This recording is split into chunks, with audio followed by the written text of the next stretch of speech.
Hi, my name is Wancier. I'm the CFO of Mineros, a mid-tier gold producing company with assets in Nicaragua and Colombia. And we currently produce between 210 and 230,000 ounces of gold a year. Lovely to meet you. Now we're going to battle it out with the gardeners who are using leaf blowers and strimmers and doing a really nice job here. I'm sure we'll be fine. Nice to meet you. We've not met or spoken before, so lovely to see you, and thanks for coming so early in the morning as well. Right, maybe start off to set this up for people who've not heard the story before. So Nicaragua and Colombia, so two very different types of mining and gold recovery. So can you maybe describe that for us? Yeah, in Colombia we have an alluvial mine. It's probably one of the biggest, if not the biggest, alluvial mine currently in operation. We produce roughly between 80 and 90,000 ounces of gold. Very environmentally friendly, very green. We have dredges. We have like 18 dredges, 5 bucket dredges, 9 suction dredges, and 3 Brazilian type dredges. We do not mine the river. We mine on the bank of the river in a closed environment, a closed pond, and hence the water that we're using to dredge is not mixed with the river. We only use water and gravity. Yep. So there is no chemicals, no cyanide, nothing, just water and gravity. And the electricity for our dredges comes from our own hydroelectric plants.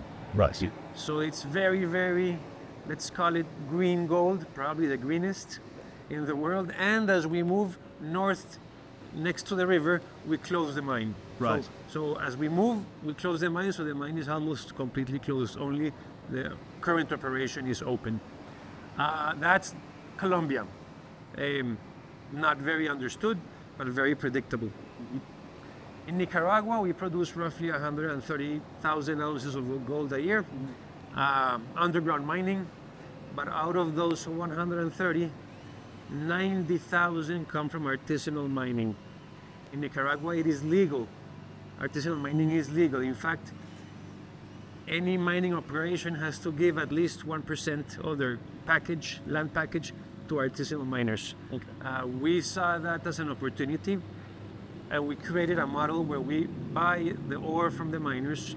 We pay them roughly 40 to 45% of spot price of gold, and they sell to us. They can sell to somebody else if they wanted to, but we are the best option for them. We are the one that pays most, so they sell to us. So commercially, we win that battle in quotations, and we do great with them. It's very profitable for everybody.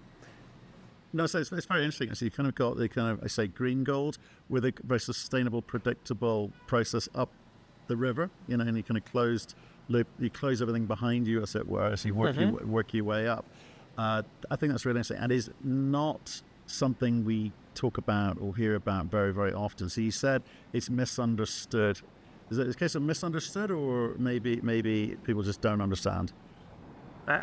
I think people don't understand it because they don't have anything to compare it with. Yeah.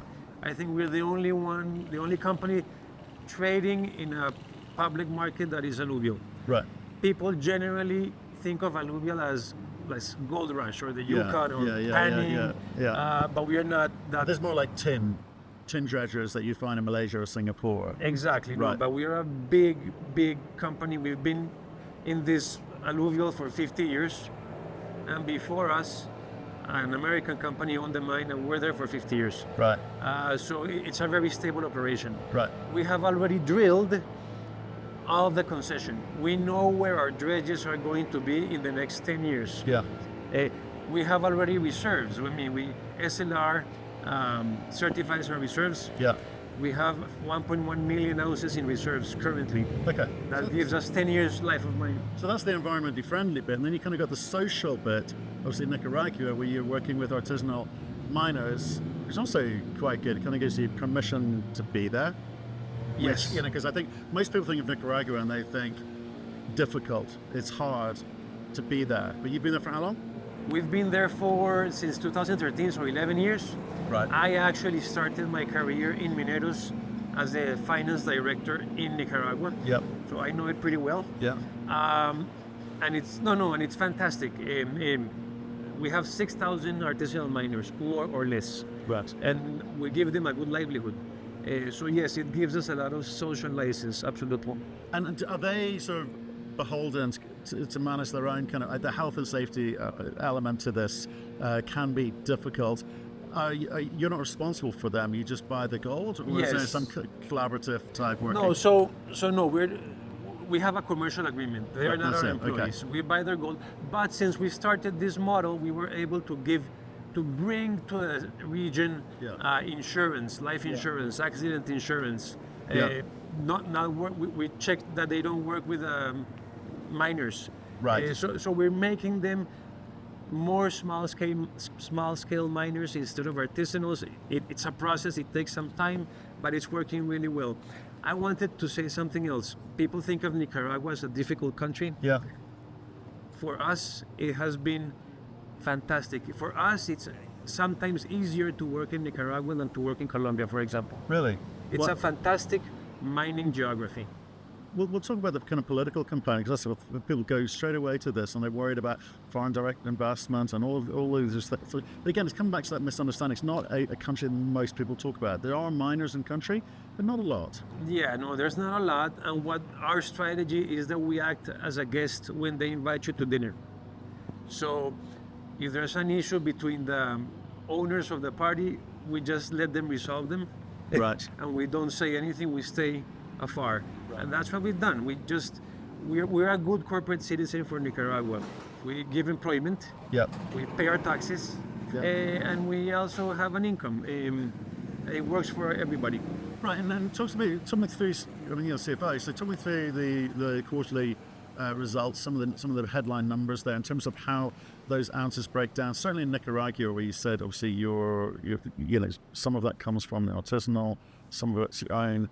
There's an element that you control the growth of in terms of what you do, and obviously the buying is a factor of are you paying the right price? Can you get enough ounces? Yeah, so for Q2, we currently have like $43 million in net income, $90 million in EBITDA.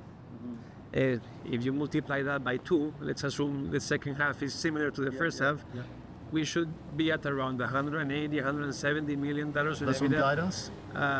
No, we don't guide on financial numbers. We guide on cash costs and production. Okay.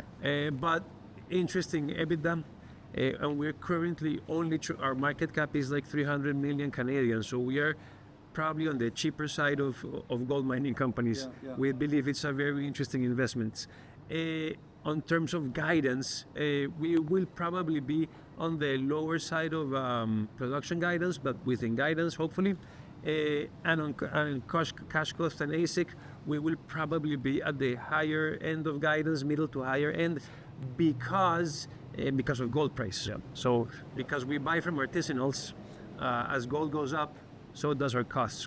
Our costs also go up. Yeah. And vice versa. Whenever gold is weak, our costs also go down. Right. Okay. You said that obviously you need to pay the artisanals more, but you're still managing to. You've got an increased margin. The margins are very stable in Nicaragua. Yeah. Okay. So let's talk about some of the things that people will be talking to. So you said it's you're at the kind of lower end of valuations because people don't. Well, it's an unconventional story in the sense that Yes. Okay, so we've kind of got the dredging. We're paying artisanals, and you're doing your own mining. So so I think people are trying to work out, well, what type of company is this, and more importantly, what's it going to be going forward? Will you be mining more, whether it be dredging or whether it be the underground, or do you kind of see artisanal being a strong part of the kind of growth going forward? That has several parts to the answer. Yeah. Number one, we've been a company for 50 years already. Yeah. We have paid 5-0. 5-0. And we have paid dividends just for people to understand our strength. Yes, we have a different operation, but we're very strong. We have paid dividends for the last 40 years, maybe with a gap of 2 years in the 1990s. Right. So we are a aristocrat dividend payer. Right. And that should give confidence to people when they look at us. We have a very strong balance sheet. Net debt is almost zero. Right. We have maybe $30 million in debt, $30 million in cash. Yeah. I expect that cash to keep growing by the end of the year, and I expect debt to keep diminishing by the end of the year. Right. So that should look. I don't think there's anything wrong with having some Interesting. debts on the books. That's okay. It should look. But what I want to say is that, and where we're going, is that we have a very strong balance sheet, and although there are not other alluvials in the world the size of ours, and artisanal mining operations the size of ours, which is also very big, it's not so easy to find there in the rest of the world. We are looking for growth opportunities. We are looking both organically and inorganically. Organically, we have a project in Nicaragua. It's an underground mine that absolutely we will put to compete with inorganic operations, with inorganic growth. Right. And that's what we're looking at, to grow in another geography, a third or fourth geography. So for growth, that's what we're looking for. We do not believe we can find our current operations elsewhere as easy as we have them now. No. Our strength, social license. Yeah. We are very good in social license. We have been able to operate in perceived difficult geographies since we've been there, with no major issues. Not too many easy geographies these days to work in. Has to be said. I think those rules have been thrown out the window a long time ago. I'm conscious of a couple of companies that you're speaking to when you're looking around for potential acquisitions. So I hear you when you say organic plus acquisitive as well. Gold market, obviously, as you mentioned, gold price is doing a lot for you guys at the moment. You're able to kind of put a lot of extra money to the bottom line. Gives you some options as to how you treat the rest of the balance sheet, or indeed, new opportunities. How do you read this, the macro for gold, and how do you read this sort of M&A culture which is going on at the moment? So, do you think it's going to bring more people into gold investing? Yes, I think gold companies are relatively undervalued to the gold price. There is a gap. I think that gap will close with time. Yeah.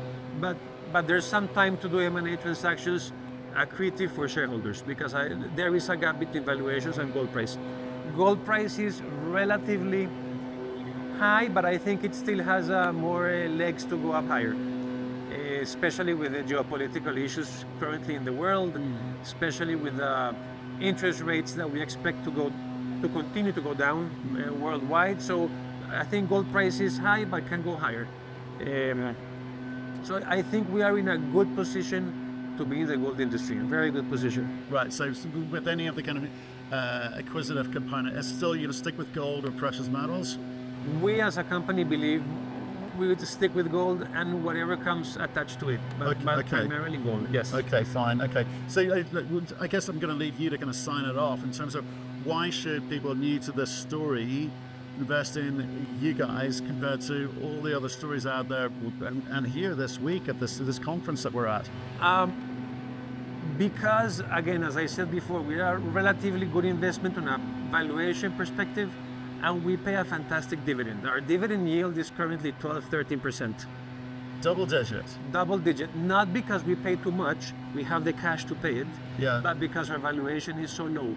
So our pitch is, invest in us, we want to grow and are growing, and while we do that and while we get the re-rate, you still have a very nice dividend to enjoy. Sounds good to me. Appreciate your time today. Thank you. Thank you.